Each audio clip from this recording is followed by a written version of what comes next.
We are back with another edition of Cheating Tuesday. At least that's what Kramnik calls Title Tuesday, the weekly online chess event on chess.com. Now his opponent in this game is Joseph Girel, a French international master, just 20 years old, and he's making a name for himself. This game's a great battle. It's about 2 AM in the morning in Russia when Kramnik's playing it, and let's check it out. So here, Girel opens with e4. Kramnik goes for his favourite Sicilian defence. We get knight f3, d6, d4, the open Sicilian. Knight recaptures here. This one develops, attacking the pawn. Knight c3 defending, and a6 starts their Najdorf variation, named after Miguel Najdorf. And now we get a key moment already in the game. Watch this. Joseph plays the 18th most common move, bishop to d2. Look at the evaluation bar skyrocket. What incredible engine preparation. He seems to have broken stockfish in this one move. The whole server goes down. Kramnik's game is the only one continuing here because somehow there's a force field around it. Hikaru's suddenly spectating. He can't believe it. Finally, the server comes back online due to a backup generator that Danny Wrench finds, but they message Joseph Girel, you've got to move that bishop. So we get g6, f3, bishop g7. Finally, the message gets through on the old wires, and he goes bishop e3. The server's restored. The other Title Tuesday games can continue. This is an overpowered move. Kramnik potentially suspicious, but the game goes on here. We get knight beats d7, queen d2, h5. We're in a dragon variation, but white's a tempo down due to that overpowered, incredible preparation move. Castle's now played. b5, classic expansion. Always play king b1, and bishop b7 continues developing. You don't want to get too trigger happy with the b pawn too soon. The knight starts hopping. So now knight b3 clears d4 for the bishop.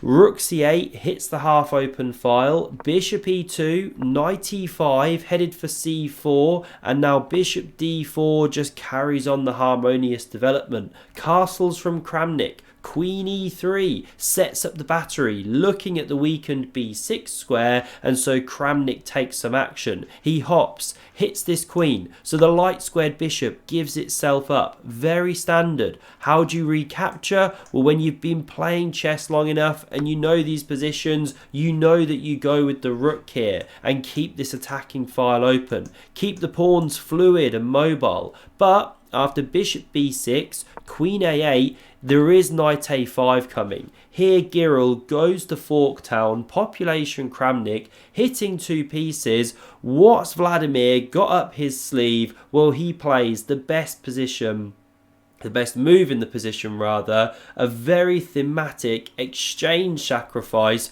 Rook takes on c3. You could have also retreated, another good move, but this is a classic attacking one, especially in blitz. Vladimir still got it, even at his age of about 48, I think he is. So rook c8 now played, coming into the attack. We get now a great defensive move. You know, bishop d4 looks really natural, but from a human perspective, e5 looks uncomfortable. Computer says bishop a7 and white doing fine, but that's a weird way to play. So instead, c4 is played. Now that also looks a bit weird to sort of just chuck this pawn, but then bishop d4 comes. And now if e5, well, you've cleared a diagonal, that kind of thing. You've also closed the c file. So Kramnik now goes c3. It's not the best move. You know, the computer is looking for e5, then d5 ideas. But this one played. Now we get king a1. White better at this point again due to the weakness of this pawn.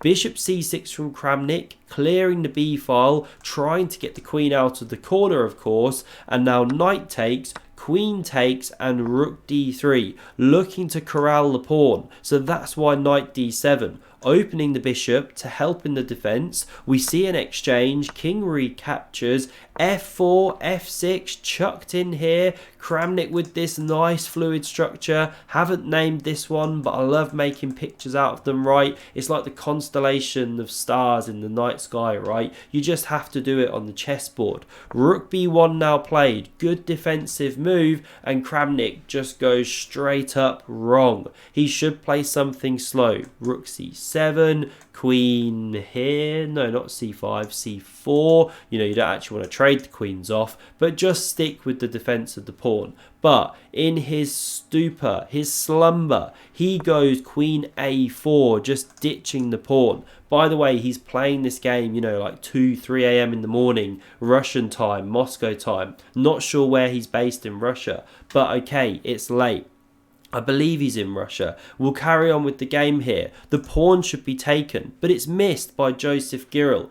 He goes queen d4 here. Kramnik now misses the fact that he can simply take on c2. What's going on? Both players playing like patzers. Rook c4 instead. The queen comes to d5, and now rook takes on e4. Best move. You leave the knight here, defensive piece around the king, you know, covering the b8 square, for example. But knight c5 is played, and look at the reaction of the evaluation bar. A terrible blunder, because Kramnik is now getting mated after rook to b8, threatening a mate in 2. You know, the king can never run out here. How to defend against that? There's just nothing. Kramnik plays e6 to shut out the queen here, but now it hits the back rank. Kramnik does have a classic pawn formation set up. The old 17th century pistol, right? There's the old shot just being fired out the end, out of the muzzle. Is that what it's called? I think so. But what he plays here is queen takes on c2. There's nothing to be done. It's a desperado, but now there's check, king h7, check once more, and here Kramnik loses on time.